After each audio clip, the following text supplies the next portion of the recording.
देश में उसकी 50% आबादी का सम्मान किया जाता है, वो देश और वहाँ की सभ्यता महान कहलाती है। ऐसा भीमराव अंबेडकर ने कहा था कि किसी भी समाज को अगर देखना हो तो वहाँ पर महिलाओं की दशा कैसी है उसके आधार पर हम देख सकते हैं।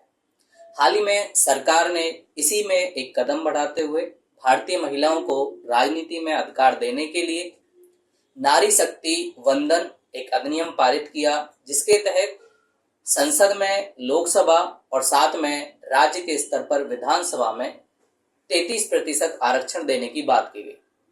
ये एक सही दिशा में उठा हुआ कदम है, जिसके द्वारा हमारी 50% आबादी को अपनी बात, जो हमारे संविधान के मूल अधिकार में भी है, सही से रखने का मौका हमारी संसद पर, जो सबसे बड़ा एक चौपाल आप कह सकते हो, उस पर रखने का मौका मिलेगा।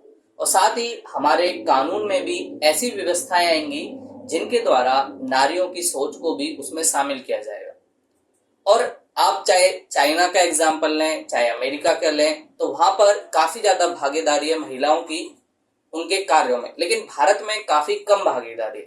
अभी रिसेंटली एक रिपोर्ट आई और उसमें बताया गया लगभग बस 24% भारतीय महिलाएं ही वर्किंग हैं। अगर वो वर्क करती हैं तो उनके ऊपर डबल बर्डन भी आता है। पहली जिम्मेदारी उनकी गृहस्थ की, उनके बच्चों की, खाना बनाने की, साथ में उनकी जॉब की। तो कहीं ना कहीं इस डबल बर्डन की वजह से उन्हें बहुत सारी परेशानियों का सामना करना पड़ता है।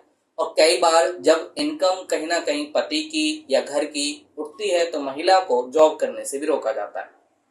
इसके साथ साथ भारत में बचपन से ही कहीं ना कहीं महिलाओं के साथ भेदभाव हो जाता है। आप लोगों ने भी देखा ही होगा कि बचपन में जब खिलौने दिए जाते हैं तो एक बेटे को कहीं ना कहीं बंदूक, गाड़ी या ट्रक ऐसे सामान आप देखेंगे, वहीं एक बेटी को गुड़िया या फिर घर का कोई सामान, ये सारी चीजें देखने को मिलती है। खेलों में भी आप ये विभाजन देखते हो और ये कहीं ना कहीं हमारे समाज की पितृत्मक सोच को दिखाती है। लेकिन अगर भारत को एक महाशक्ति बनना है, एक सुपर पावर बनना है, तो उसके लिए जरूरी है हम 50% आबादी को अपने साथ में रखें और उस नारी का सम्मान करें, जिसकी बात अंबेडकर जी भी कहते थे और बहुत सारे दार्शनिकों ने बात की कि 50% आबादी को अपने साथ में लेना चाहिए।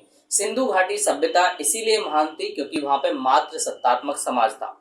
और इसमें कोई ताजुब नहीं है कि भारत में 4 नगरीकरण हुए, जिसमें से चौथा में अभी हम हैं 21st सेंचुरी में। लेकिन सबसे पहला नगरीकरण सिंधु घाटी सभ्यता हुआ, वहां पर महिलाओं की भागीदारी थी, तो वो सबसे ज्यादा भारत की एक बड़ी नगरीकरण व्यवस्था के रूप में भी